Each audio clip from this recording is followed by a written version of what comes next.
আলহামদুলিল্লাহি রাব্বিল আলামিন।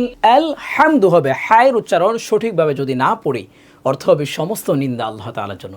নামাজ পড়লে নামাজ হবে না, কোরআন তেলাওয়াত করলে অশুদ্ধ হবে, গুনাহ হবে।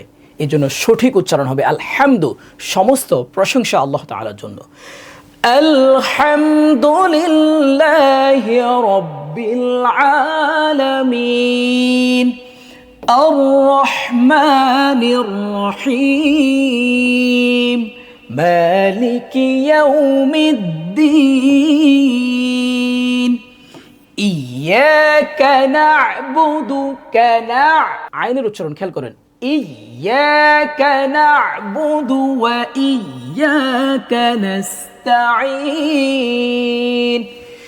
ইহদিনাস সিরাতাল মুস্তাকিম সিরাতাল লাযীনা আন'আমতা আলাইহিম। শব্দ উচ্চারণ সঠিকভাবে পড়তে হবে, না হলে কিন্তু সুন্দর হয় না পড়াটা, অনেক সময় অর্থ চেঞ্জ হয়ে যায়।